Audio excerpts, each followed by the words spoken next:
पंडित जी, एक तो मैं आपसे जो आज फ्यूजन म्यूजिक जो चल रहा है जी और रागों को मिला के जिस तरह से जी उन्हें अभ्यास किया जा रहा है, तो उसके बारे में आपकी राय जानना चाहूँगा कि फ्यूजन म्यूजिक को आप किस रूप में लेते हैं? जी, ये बहुत अच्छा सवाल है जी। अब बात ये है कि फ्यूजन के बारे में यदि कंफ्यूजन हो जी, तो बहुत बुरी बात है। बिल्कुल ठीक बात है। फ्यूजन का मतलब ये है कि दो अच्छी चीजों का ब्लेंडिंग मेल। बिल्कुल। अब पंडित रविशंकर जी ने ये यहूदी मेनन साहब ने जो किया, जी जी, वो लाजवाब चीज बिल्कुल बनी सही। या उस्ताद जाकिर हुसैन या हम लोगों ने जो किया बावरी बनाया। इसका कारण हमें दोनों चीजें मालूम, हमारा शास्त्रीय संगीत हमें बहुत अच्छे से मालूम है। और एक सीधी बात है, पंजाबी लड़की यदि कोई बंगाली लड़के से शादी करती है तो बड़ा अच्छा संसार चलता है उनका, तो इससे फ्यूजन है। बिल्कुल बिल्कुल अच्छा फ्यूजन है बिल्कुल ना? बिल्कुल बिल्कुल। तो ये तो फ्यूजन को लोग जो कंफ्यूज हो जाते हैं, सबसे ही वो कंफ्यूज। मतलब आपका ये है कि फ्यूजन में संगीत की जो आत्मा है वो नहीं, शास्त्रीय संगीत की आत्मा बरकरार रहना हाँ, चाहिए। वो रहना चाहिए। उसके बाद भाफील जो है, जी जी, और दूसरा दोनों संगीत का मजा जिसको लेते बने तो ब्लेंडिंग होता है। ठीक बात है। जैसा जोर राग होता है या हमने आपको एग्जांपल दिया कि बंगाली लड़की और पंजाबी लड़का, जी, जी। इनकी शादी भी बड़ी हाँ, successful इससे रहती अच्छा है। एग्जाम्पल हो नहीं सकता। हाँ, तो ये सब जो बातें हैं, बिल्कुल बिल्कुल। मेलोडीज होना बहुत जरूरी। जी जी जी। अभी आप जिक्र कर रहे थे कि संगीत का जो स्तर है वो जी। गिर रहा है लगातार, तो आने वाले दौर में आप ये जो शास्त्रीय संगीत है अपना और उप शास्त्रीय संगीत है, इसको कहाँ पाते हैं? सर, ये बहुत अच्छी बात है, लेकिन देखिए जी दो बातें। यदि पहली बात तो मैं ये समझता हूँ कि कई सारे लोग पब्लिसिटी के पीछे जी ज्यादा बोलते हैं। जी जी जी, काम अपना ऐसे मुझे हमेशा पसंद है, काम भी कर रहे हैं और पब्लिसिटी भी साथ में हो रही, तो बड़ा शोभा देता है। बिल्कुल बिल्कुल। लेकिन सिर्फ ये इसी के लिए स्तर ये होते जा रहा है। लेकिन मैं कहूँगा कि नए लड़कों में जैसे अमान अयान है, नए लोगों में ये युवा सितारे हैं, मैं उनको यंग मतलब यंग स्टार्स, जी जी जी जैसे हमारे बेटे अभिजीत पवनकर, जी, अमान जी। अयान है, नीलाद्रि कुमार है, जी जी जी, वो सितार जो बजाते हैं। उसके बाद ये राहुल शर्मा है, पंडित जी के बेटे शिव जी के। उसके बाद कुछ क्लासिकल में नए लड़के आ रहे हैं, जी, जी, जैसे जी। तमिउंडी जी जी जी, और ऐसे कुछ अजय की बेटी चक्रवर्ती जी की, कौशिकी। तो ये बहुत अच्छा काम कर रहे हैं और फ्यूजन करना कोई बुरा नहीं, क्योंकि उनका यदि वेस्टर्न लोग हमारा योग सीख रहे हैं, वेद सीख रहे हैं, तो हमने भी उनकी अच्छी बातें सीख के वो आप कैसा लेते हो और कैसा उसका यूज करते हैं, जी। ये बहुत इम्पोर्टेंट है।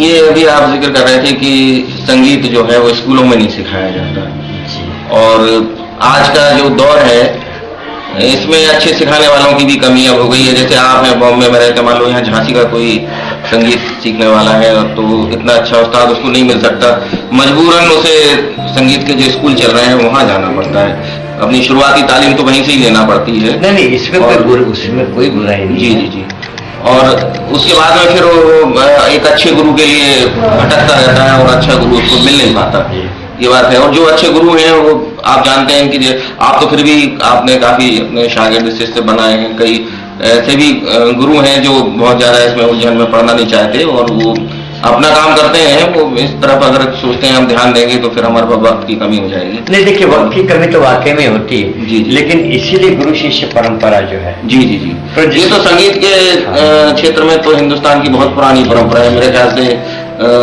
आदिकाल से जब से संगीत शुरू हुआ है ये परंपरा चली जी है। हाँ। जी, तो ये इतनी यूजफुल है, इसलिए मैं कह रहा हूँ कि जैसे अब ये लड़का है मेरे साथ, ये 8 दिन से है। जी जी, अब ये मेरी जितनी बातें, मेरा नेचर, मेरा बर्ताव, मेरा उठना बैठना, मेरा एटीट्यूड, गाने के साथ ये भी बहुत जरूरी बात बहुत है। जरूरी है। सीखने सिर्फ गाने का रियाज कर लेने से नहीं होता है, तो ये सब संगत में रहने से ही होता है।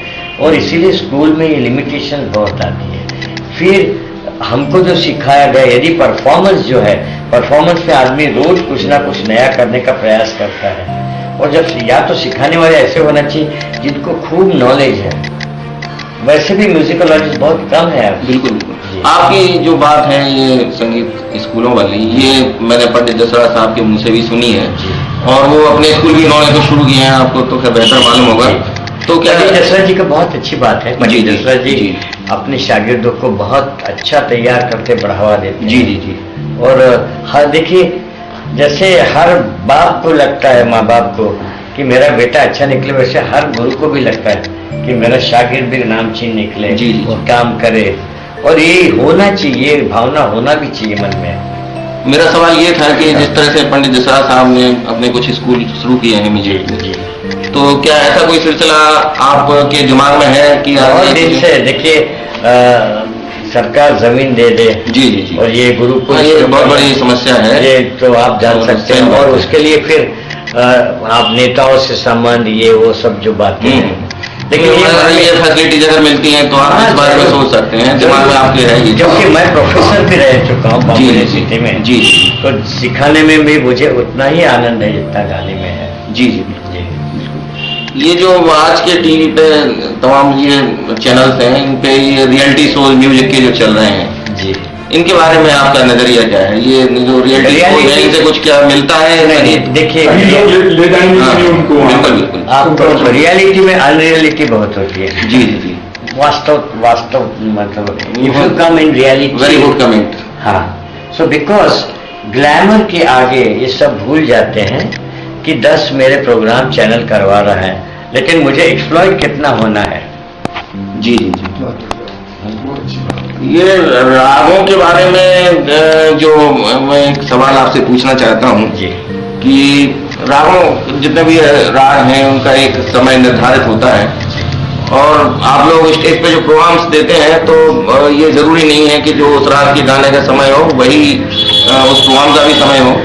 कई बार ऐसा होता है कि आपको राग गाना पड़ता है और उसका निर्धारित समय नहीं होता। उसमें क्या कुछ उसमें राग क्या जो स्वरूप होता है, मूल स्वरूप, या कुछ उसका आनंद जो होता है कुछ कम होता है? नहीं सर, एक बात है, आपने ये बात तो शास्त्र के हिसाब से बहुत ही जी सही जी है, जी जी। लेकिन अब ये बताइए कि कम से कम हम ये उम्मीद करते हैं कि ठीक है, यमन का समय बीत चुका है, हैं? जी। या तो कम से कम यमन के बाद का कोई आपको इतने राग मालूम होना चाहिए। तो वो भी इस पे भी निर्भर होता है बिल्कुल बिल्कुल। कि चलो यमन नहीं गा मैं पा रहा हूँ क्योंकि पहले वाले ने गा लिया है, और इसका और समय की पाबंदी है, और ये तो इससे मुझे ये लगता है ये इसकी तरफ सोचने लगेंगे तो कई सारे राग गा पाएंगे या नहीं। बिल्कुल है, उसकी मर्जा जो है, और उसकी तरफ देखते हैं तो ये लगता है कि ये चीज जीवित रहेगी या नहीं शास्त्र के हिसाब से। समय बंधन, अब देखिए समय बंधन तो बिल्कुल होना समय के अनुसार, लेकिन अब टाइम इज चेंजिंग। हम लोगों को रिकॉर्डिंग जो होता है स्टूडियो में, सुबह के रात में 10 बजे स्टूडियो मिलता है, तभी तो अपना मूड जो है वो डिस्टर्ब नहीं होना चाहिए खुद का। एक बार नौशाद साहब का एक इंटरव्यू था, उसमें मैंने उनके नौशाद साहब के मुंह से ये बात सुनी थी कि जो बैजू बावरा फिल्म है उसमें जो मुझे भूल गए सांवरिया ये जो गाना है, और उसका जो समय निर्धारित था उसी समय पर उन्होंने रिकॉर्डिंग रखी, वैसा ही माहौल बनाया, उसका जो लिबास है सफेद, पूरा सब, लता जी भी सफेद लिबास में और सारे साजिंदे भी सफेद लिबास में, और जब वो रिकॉर्डिंग शुरू हुई तो लता जी पहला स्टैंजा गाते गाते रो पड़ी थी। तो उनसे पूछा गया था कि सारे साजिंदे एकदम से हक्के बक्के रह गए और वो एकदम से बड़ा स्टूडियो में एक अजब सा माहौल हो गया, लोग सोचने लता जी क्यों रो रही भाई। तो उनसे भी पूछा जाके लोगों ने लता जी से कि भाई क्या हुआ, क्यों रो रही हैं आप? नौशाद साहब भी आ गए, तो नौशाद साहब बता रहे थे कि लता जी का जवाब ये था कि मुझे मालूम नहीं कि क्यों रोना आ गया, लेकिन मैं एकदम से रोना आया और मैं रो पड़ी। लेकिन नौशाद साहब कह रहे थे कि मैं समझ गया, ये रात का असर था। तो वो जो एक माहौल बनाया जाता था, बहुत सुंदर बात है। जी जी जी। अब ये समझिए, ये राग का असर है या वो कलाकार का भी हो सकता है। बिल्कुल सही बात है, उन्होंने बिल्कुल सही सुर लगाए होंगे। क्योंकि क्या है कि एक वही आदमी वही सुर, बहुत कूल आदमी गाने में हो जी। अभी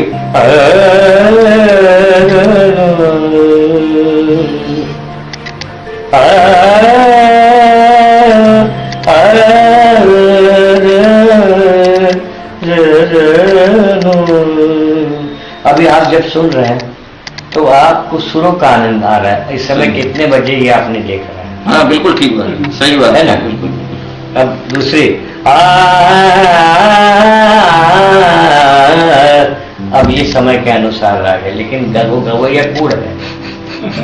बिल्कुल। वाह वाह वाह। तो ये एग्जाम्पल हमने प्रैक्टिकली देखा। अब आप बिल्कुल। जैसा, क्योंकि मैं प्रैक्टिकल पे ज्यादा बिलीव करता हूँ, क्योंकि जी, जी। तरला दलाल की किताब में देख के कोई अच्छा खाना नहीं पकाता है। बिल्कुल। तो ये पंडित जी, रिकॉर्डिंग का जो आपका पहली रिकॉर्डिंग कभी हुई हो और उसका कोई ऐसा अनुभव आपका हो, या कोई मंच का तजुर्बा आपका ऐसा रहा हो जो यादगार आपकी जिंदगी में बन गया हो, जैसे आप नहीं, कई बार होता है। देखिए, अब मुझे तो पता नहीं, जी। मैं जब 10 साल का था, मेरा आइटम सवाई गंधर्व फेस्टिवल, जी। हिंदुस्तान का बहुत हाँ। बड़ा फेस्टिवल। तो मैं तो सो गया था, मेरा आइटम बहुत देर से था। मंच पे उठा के लाया और मैं गाने बैठ गया। सामने हीराबाई बड़ौदेकर जी, पंडित भीमचंद जोशी जी, जी जी, डॉक्टर वसंतराव देशपांडे, उस्ताद नियाज अहमद, सैयद अहमद, सभी थे हिंदुस्तान के। अब मुझे उस समय थोड़ी पता था ये किसके सामने गा रहा हूँ, मैं क्या गा रहा हूँ। तो लेकिन अब पता लगता है यार, इतने बड़े लोगों के सामने। उसको गाना खत्म होने के बाद हम खेलने लगे, तो हमें पेंडाल में बड़े बड़े कलाकारों ने घुमाया ले जाके कि यही बच्चा गाया था। अब ये जब अभी देखिए, जितना इनोसेंस होना उतना काम अच्छा होता है। ये आपके स्टेज प्रोग्राम है, मेरा ख्याल है पूरी दुनिया के जो मुख्तलिफ शहर हैं, बड़े बड़े हाँ, जी। सभी जगह मेरा ख्याल है हो चुके होंगे। जी। और हिंदुस्तान तो खैर, मैं तो आपको ये बताता हूँ कि जी। मुझे कहाँ कहाँ मजा है। जी जी जी, बिल्कुल। जैसे कलकत्ते में बहुत मजा आता है मुझे। हाँ, वहाँ माहौल है। हाँ, और महाराष्ट्र में तो है ही। बिल्कुल। यूपी में लखनऊ, इलाहाबाद, जी जी, जहाँ प्रयाग, बनारस, प्रयाग संगीत समिति गढ़ है वो तो। हाँ, ये इन जगहों में जी जी, जो मजा आता है। मध्य प्रदेश में इंदौर में बड़ा मजा आता बिल्कुल, है, बिल्कुल। ग्वालियर में मजा आता बिल्कुल है। बिल्कुल। हमारे शहर जबलपुर में भी था, लेकिन मतलब ये जो जहाँ जहाँ म्यूजिक के घराने रहे और पुराना एक माहौल है, विरासत है। जी जी, वहाँ आज भी कायम है वो विरासत चीज। शब्द जो है। जी जी जी, लेकिन विरासत भूलती जा रही है, क्योंकि क्योंकि आपकी बात से ऐसा लगता है कि वो चीज आज भी कायम है वहाँ, हालांकि दौर बदला है, लेकिन वो बात और है। सेकेंडली हम किसमें एडजस्ट होके देखे, वही विरासत आज किला टूट गया, लेकिन फ्लैट में आ गई, लेकिन वो आदत ही नहीं वही की वही रहती है। बिल्कुल बिल्कुल। तो विरासत वगैरह जो शब्द है, लेकिन संगीत में हमारी जो विरासत है वो सुर और लय, ये सबसे बड़ी हमारे लिए। आपका सबसे जैसे आपने बताया कि हिंदुस्तान में आपको ये शहर है जो जहाँ पे आपको बहुत आनंद आता है कार्यक्रम देने में, और भी फॉरेन के ऐसे कौन से? देखिए, फॉरेन में भी देखिए अपने नारा भी है, और उसके अलावा वहाँ के लोग ऐसा सुनते हैं, ध्रुपद फॉर्म, ये फॉर्म सब, ये स्पेशली यूरोप में वगैरह बहुत अच्छा सुनते हैं। और मैं ये अब यहाँ मैं कहूँगा जी कि वो ये विचार नहीं करते हैं कि फ्यूजन है या क्या है। सही बात है। वो हमारी चीजें, अच्छी चीजें अडॉप्ट करते तो हम उनकी क्यों ना करें। बिल्कुल। अब उनको हम कैसा बनाते, हमारी क्या ताकत कैसी है, इस पे वो फ्यूजन की बात अब आती है। पंडित जी, ये एक सवाल मेरा ये है कि जो आपने जिक्र किया वेस्टर्न कल्चर का और म्यूजिक का, जी। तो वहाँ पे एक चीज मैंने हमेशा महसूस की है कि जो वेस्टर्न म्यूजिशियन जितने भी हुए हैं अच्छे अच्छे, उनका सारा संगीत जो कुछ है वो नोट्स उसके बने हुए हैं और बाकायदा वो किताबों में है, डायरीज में है। बिल्कुल। हिंदुस्तान में क्या है कि जो संगीतकार होते हैं वो गा तो लेते हैं, लेकिन उतनी, या तो कहें कि उनकी तालीम नहीं है, शिक्षा नहीं है, नोट्स वो ढंग से सुरक्षित महफूज नहीं रह पाते उनके। और आज से 25 साल पहले, 40 साल पहले जैसे ओमकारनाथ ठाकुर साहब थे, तो उन्होंने क्या गाया था, आज अगर वो नोट्स अगर उपलब्ध हो तो उनके आधार पे वैसे ही सुर लगा के वैसे आज का गाने वाला भी गा सकता है। आप क्या इसको कमी को महसूस करते हैं कि हिंदुस्तान में ये कमी थी पहले और आज भी है? अब तो जितने भी संगीतकार हैं ज्यादातर सब पढ़े लिखे आ रहे हैं, वो गायक भी, संगीता के जितने भी हैं, फिर भी वो एक ट्रेडिशन से ऐसा बना चला आ रहा है कि जैसा नोट्स को सुरक्षित नहीं रखा जाता। नहीं, उनका जैसा बंधा हुआ म्यूजिक, जी जी, जो भी है। अभी आपने जैसा पंडित ओमकारनाथ जी का बोला, पहले तो पंडित ओमकारनाथ जी का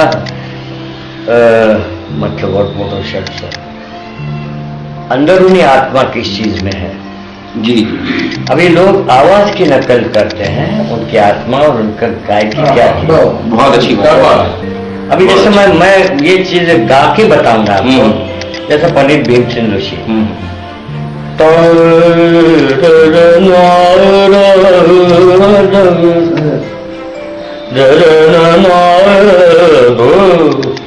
अब ये तो आवाज का मैनरिज्म हुआ। जी जी। अब उसका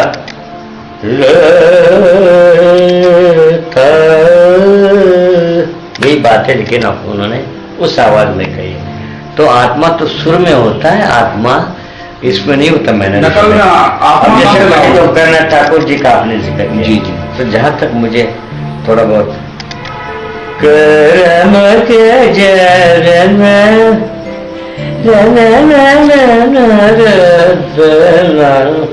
ये जो बात है, तो उनके आत्मा क्या कर रहा है, इन्वॉल्वमेंट सुर की कैसी है, वो ताकत क्या है, वो पहचानने के बजाय उठते बैठते थे कैसे, उनका कुर्ता कैसा होता था, बाल कितने लंबे होते, ऐसा करके आप मैनरिज्म करके शागिर्द कहलाते तो मुझे बात नहीं जमती। बिल्कुल। और गाना भी घराने से ज्यादा घरानेदार होना बहुत बड़ी बात। घरानों की आपने बात की, घरानों का सिलसिला भी अब विलुप्त सा होता जा रहा है। जी, जी। अब वो बात नहीं है कि जो एक सुर लगाते ही समझ में आ जाता था कि फला घराने की चीज गा रहा है, वो चीज अब मैं समझता हूँ कि नहीं है, कम होती चली जा रही है। इस तरफ आपका नजरिया है? देखिए, कोई भी चीज वैसी की वैसी यदि कोई गाए या बजाए जी, तो लोग बोलेंगे अम्मा इनके गुरु जी की याद आती, तो आपकी आइडेंटिटी कहाँ गई? सही। और जो ए self respected artist will never can never be submissive.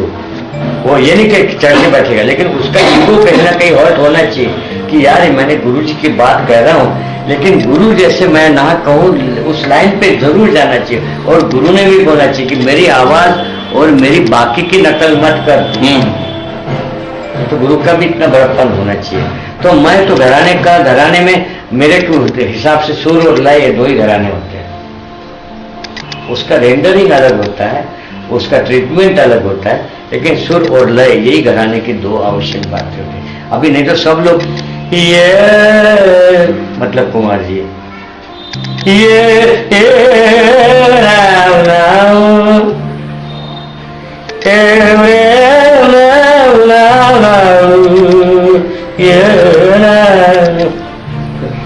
अब क्या बात है। अब इसमें इनको कितना कुमार जी समझ में आए, 95% लोगों को बताइए। ये सब हम लोग ऊपरी चकाच उनका जो काम है उससे शागिर्दों ने उसके अंदर कुमार जी के अंदर भी हाँ, कुमार जी अंदर क्या, या पंडित भीमसेन जी या पंडित दशराज जी हो, चाहे किशोरी ताई हो, या उस्ताद बड़े गुलाम अली खतर, प्रेम कुमार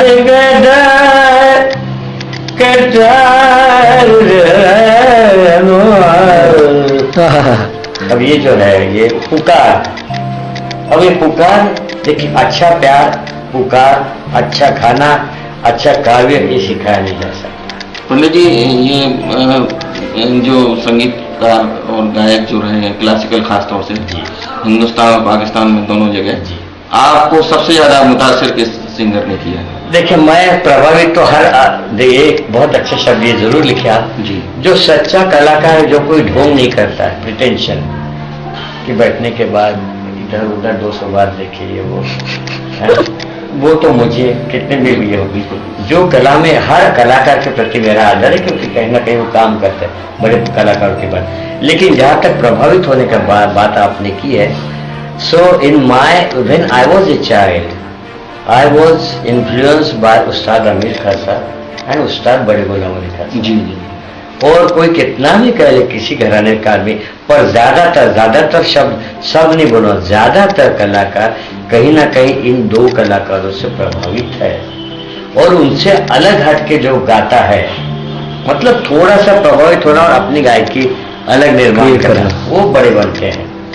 लेकिन कहीं ना कहीं अपन बोलते हैं ना भाई, देखिए इसका मतलब जैसा हम शंकर भगवान के भक्त हैं, लेकिन ऐसा नहीं कि गणेश जी बड़े नहीं है या वो दूसरे बड़े नहीं है, हम भक्त उनके, भाई हमारी श्रद्धा, हाँ श्रद्धा जो है। पंडित जी, ये अभी आप जिक्र कर रहे थे कि आपने ट्रिब्यूट बेगम अख्तर का किया है जी एल्बम, और ट्रिब्यूट मतलब एक एल्बम में मैंने उनको ट्रिब्यूट हाँ किया। मैं समझ रहा हूँ जी। तो मेरा ऐसा सवाल है कि जो हिंदुस्तानी जो संगीत है बहुत गूढ़ है, क्लासिकल खास तौर से, और आज की जो पीढ़ी है वो इतना दिमाग लगाना नहीं चाहती कि वो वहां तक पहुंचे और आनंद उसका ले। वो उसको चाहिए कुछ आसान चीज हर तरफ, चाहे वो संगीत हो, चाहे लिटरेचर हो, चाहे कोई हो। अब गजल की ही बात करें तो मिर्जा गालिब और मीर की शायरी आज कोई नहीं समझ पाता, उसमें इतने कुछ गजलें तो इतनी क्लिष्ट हैं कि उनके समझ से परे हैं। तो एक आज के कुछ ऐसे गजल लिखने वाले हैं जैसे डॉक्टर बशीर बद्र साहब हैं, जैसे वसीम बरेलवी साहब हैं, अहमद फराज साहब पाकिस्तान में गुजरे हैं। तो इन्होंने उसको एक आसान बात नहीं है, क्योंकि जो बातें हैं वो तो यूनिवर्सल होती हैं, उन्हीं बातों को शायरी में भी बांधा जाता है, उन्हीं को संगीत में भी बांधा जाता है। तो वो काम जो जैसे उन लोगों ने किया है, मैं समझता हूँ कि वैसा ही कुछ काम आपने भी किया है संगीत के क्षेत्र में, क्योंकि गूढ़ संगीत को आसान बंदिशों में आसान कंपोजिंग आपने लेके और उनको जो पीढ़ी, नौजवान पीढ़ी जो संगीत क्लासिकल खासतौर से उसको सुनना नहीं चाहती, उनको भी आप अपनी महफिलों में खींचते हैं और वो आती है और उसका आनंद भी लेती है संगीत का। और फिर वो बात पैदा होती है धीरे धीरे कि जब वो उनको लगता है कि यार ये इसमें कुछ बात है, अच्छा संगीत है, तो वो कुछ सीखने की भी कोशिश करते हैं। तो ये एक सिलसिला है जो मैं समझता हूँ कि आपने एक काफी इसमें काम किया है। हाँ, वो दूसरे भी इसका श्रेय जो है जी जी मैं मेरे बेटे को जरूर देता हूँ। जी जी जी। अपने से छोटा हो तो मैं उम्र से छोटा हो उसको कभी कमजोर नहीं समझता हूँ, क्योंकि ऐसे कई लोग होते हैं जो बहुत अच्छे मतलब बचपन से उनका दिमाग अच्छा होता है। अब उसने बोला कि बाबा पॉपुलर करना है क्लासिकल को, तो सुंदर मेलोडीज जो है, जो शब्द अच्छे हो, कैची जिसे बोलते हैं, ट्यून बड़ा ये बिल्कुल कैची का मतलब मैं I am not talking about rickshaw वाला, उनकी कैची ट्यून अलग होती है लेकिन एक अच्छे श्रोता के लिए। तो जैसा मैंने बताया कि एक हादसा हुआ, ये तो फिल्म इंडस्ट्री में मालूम है सबको, लेकिन फिल्म इंडस्ट्री वाले बोलेंगे नहीं, कलाकार कभी बोलते नहीं कुछ चीज़ें, उनको मालूम सामने वाला कितना तगड़ा, लेकिन इतनी दानत नहीं होती है। अब हुआ कि जैसा हम दिल दे चुके सनम पिक्चर उस समय, तो मेरे पास वो प्रोड्यूसर और म्यूजिक प्रोड्यूसर दोनों आते थे। वो बोले ऐसा ये सिचुएशन है और उस पर कोई हमें एक कॉम्पोजिशन, तो मैंने 5-6 कॉम्पोजिशन सुना है उनको, उसमें से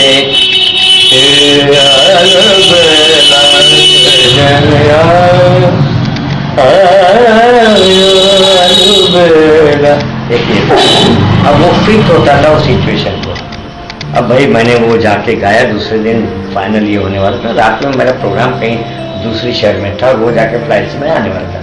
उतने में हमारे साथ जो सारंगी बजाने आए थे इस सॉन्ग में जी, वो गा गया। अब वो गा गया, वो वहाँ यही होता है। हाँ, तो इंडस्ट्री की तब इंडस्ट्री से इसलिए मैं दूर रहता हूँ।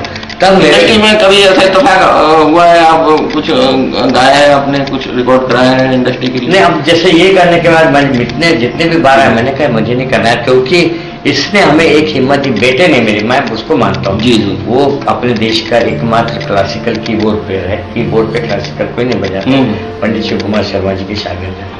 वो बोले बाबा इतने सालों से आप गा रहे हैं, अब एक मैं करता हूँ, ये अभी ये हुआ ना, इसको कुछ जवाब तो देना चाहिए, तो आप गाएंगे? तो मैं पहले क्या यार बोले, if you are versatile you to sing. Versatile शब्द ने मुझे थोड़ा सा ये कर दिया, कम ईगो हर्ट हुआ जी। और इस तरह से वो आपने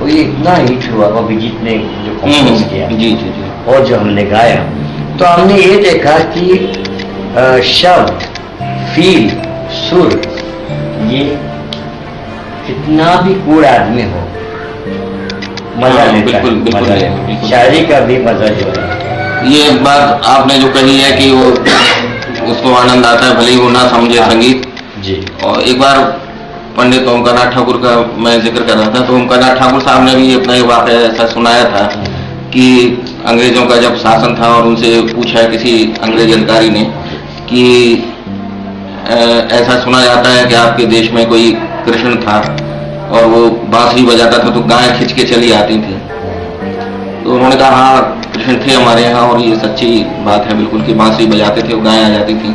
मैंने गाय भी क्या संगीत समझती थी, मतलब उनका ये था कि इंसान तो फिर इंसान है, जानवर भी है, क्या ऐसा संगीत है आपके देश का, ऐसा म्यूजिक कल्चर है कि उसको जानवर भी समझते हो। तो ओमकार ठाकुर ने कहा था कि हाँ वो बिल्कुल ऐसा होता था। उन्होंने कहा कि आप भी कुछ ऐसा गा सकते हैं कि जिससे कि जानवर बस में हो जाए। उन्होंने कहा कि हाँ मैं भी गा सकता हूँ। और वो अंग्रेज थे, बिल्कुल सच्ची वाकया है उनकी जिंदगी का, उन्होंने सुनाया था।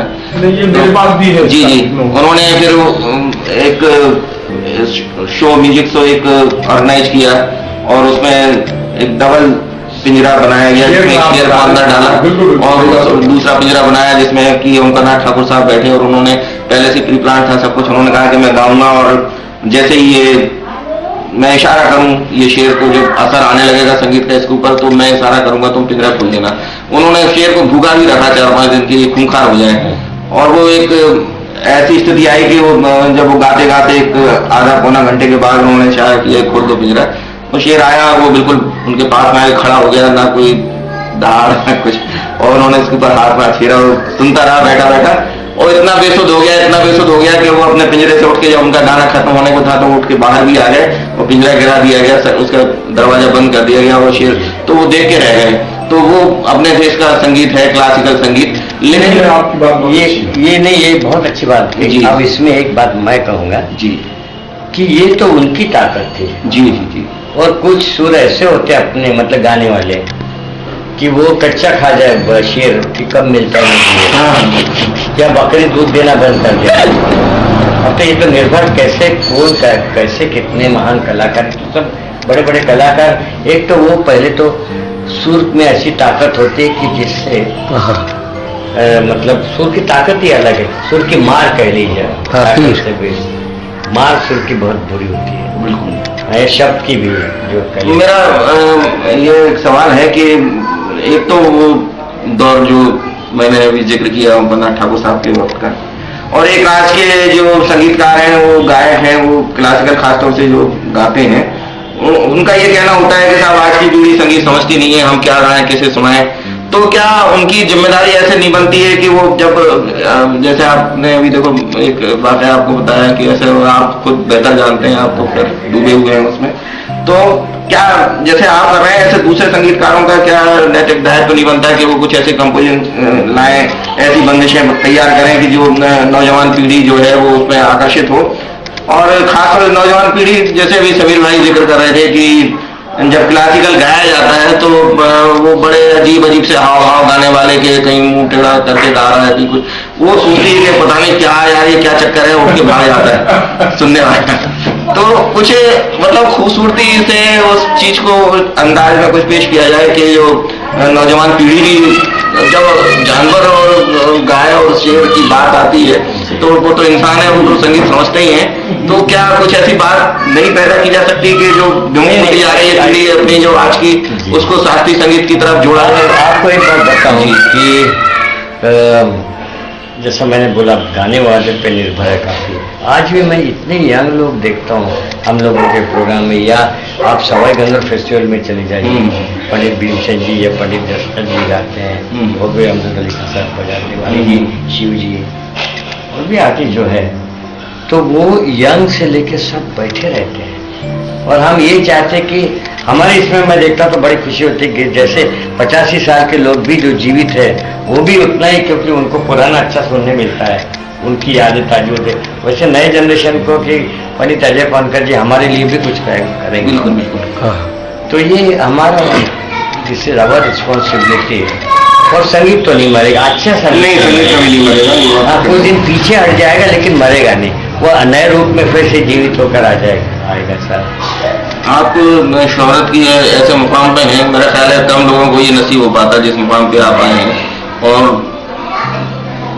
आगे कैसा आप महसूस करते हैं इस मुकाम पे आगे, कैसा आपको लगता है कि कुछ और आगे जाना है या आपको बिल्कुल सेटिस्फेक्शन आपको नहीं दिया है पूरा चीज? देखिए आज की दृष्टि से तो हम रोज नया काम कर रहे हैं जी। अभी परसों भी 4-6 दिन के बाद देहरादून में जा रहे हैं। जी जी, अच्छा अच्छा। तो हाँ, और मेरा बेटा जो मेरे को और उकसाता है, बोलता क्या बाबा अब कर सूफी करो कुछ, अपन दूसरा करते हैं। जी तो ये क्रिएटिविटी जो बात है ना, क्रिएटिव आदमी की क्रिएटिविटी खत्म होगी साहब तो सब खत्म किसी भी। और जो सोचता है कि बस हमने कर लिया तो कुछ, यहाँ एक शिकायत जरूर है कि गवर्नमेंट से हमसे छोटे हमसे कम काम करने वाले और या हमसे कम उम्र के लोग भी जो हमसे बहुत गाना बजाना कम किया, बहुत सारी चीजें दे दी, क्योंकि मेरी मांगने की आदत नहीं है।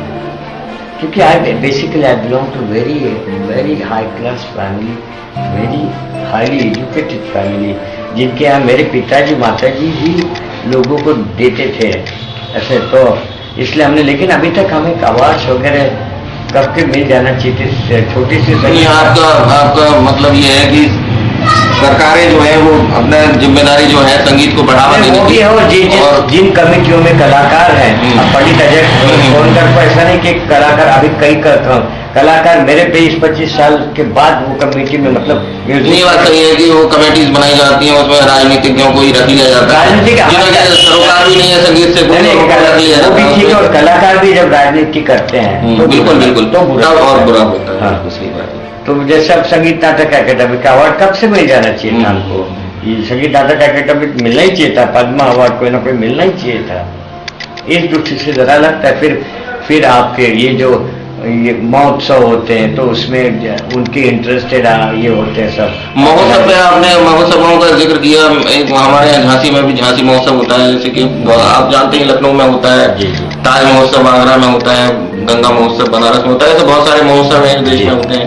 महोत्सवों का जो मंतव्य था जो उनको शुरू करने का वो यही था कि जो आर्ट है हमारे, खासतौर से संगीत है, नृत्य है, कल्चर है, ये जो विमुख लोग हो रहे हैं उससे फिर से जुड़े।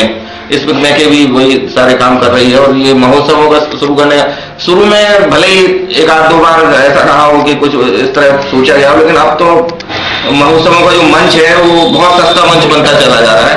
और तो आप सभी दुनिया जानती है, सभी जानते हैं। मैं कमेंट नहीं करूंगा इस पे। नहीं, आपसे मैं ये जानना चाहता कि क्या महोत्सवों का औचित्य सिद्ध होता है इससे, या फिर ऐसे महोत्सवों से तो अच्छा है ना हो ये, क्योंकि जो कल्चर को बहुत भ्रष्ट कर रहे हैं, कल्चर को संगीत को भ्रष्ट कर रहे हैं। दो बात होते हैं कि आप लाजवाब, और देखिए एक्टर और स्टार, मैं कहता हूँ स्टार हो, एक्टर हो और वो स्टार हो तो उससे हमें कोई आपत्ति नहीं, लेकिन स्टार है और कहीं एक्टिंग का नाम नहीं, बिल्कुल उनसे वो लोग लाए जाते उसमें हमें जरा जोड़ तोड़ का पूरा सारा काम होता है। और वो कैसा होता वो ऑर्गेनाइजर को खुद को भी मालूम है। तो मैंने कई स्वार्थ जुड़े रहते हैं ऑर्गेनाइजर्स के, और बिल्कुल आदान प्रदान जो है। जी बिल्कुल। तो पहले आदान प्रदान था इंटेलेक्चुअल लेवल का हुआ करता था, अब वो आपको मैंने बता, आप इतने हम तो खैर ये चीज महसूस करते हैं। अब जैसे हमारे समीर भाई भी हैं, नितिन जी हैं, ये इतना अच्छा काम कर रहे हैं, इतनी तैयारी इनकी है, सब कर रहे हैं, और उसके बाद भी जब कोई इस तरह के आयोजन होते हैं तो वो एक प्रशासन, हाँ वो एक वर्ग है पूरा जो उनका एक माफिया टाइप हाईजैक हो जाते हैं, इस तरह के हाईजैक कर लेते हैं। तुम ये कह रहे तुम्हारे इतना बड़ा गुरु है, वो उसके बारे में क्या होता है, मैं कभी उसके बारे में क्या होता है, छोटी बात नहीं, अजयपाल को कम नहीं गाया, बहुत गाया। टॉप लोग देखिए, इससे बड़ी बात क्या कि गंगूभाई हंगल जी आके हमारा उनके देहांत के पहले आके सत्कार हॉस्पिटल से आके किया, नारायण सम्मान जी इतनी वरिष्ठ गायिका, या पंडित जसराज जो आमिर खान साहब, बड़े गुलाम अली खान साहब, सब अपने को इतना ये कर रहे हैं। ये झांसी जो है आदिल खान साहब, उस्ताद आदिल खान साहब का नाम आपने बिल्कुल खूब अच्छी तरह से होंगे। जी। तो मेरा सवाल है कि झांसी जैसा ये मतलब जो बहुत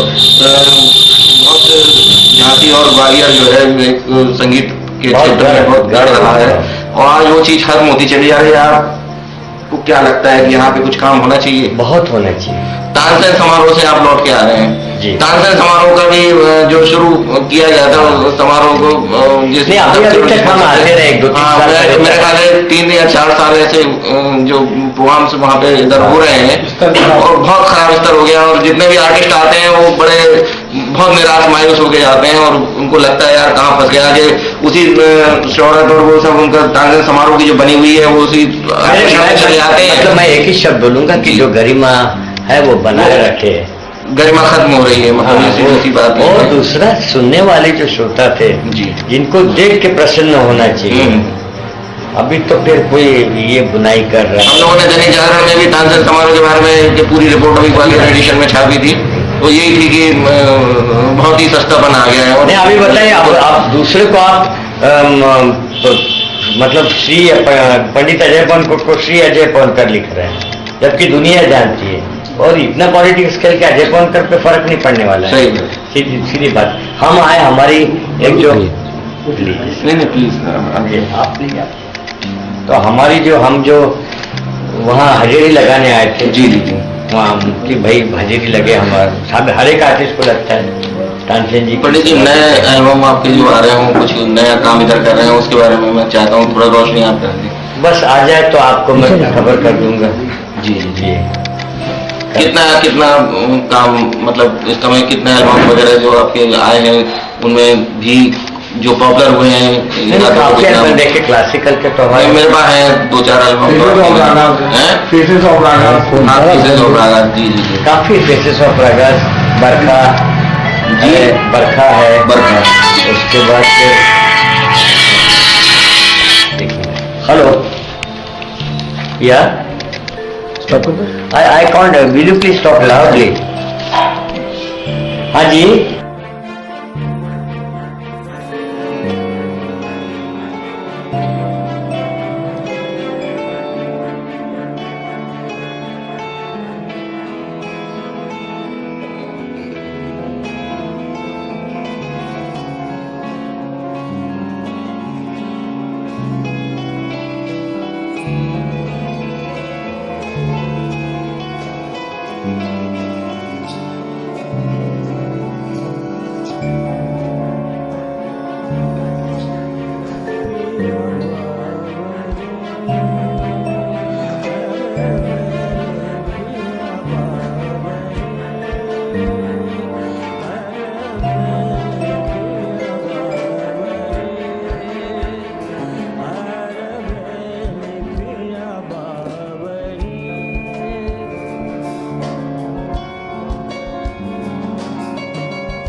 पिया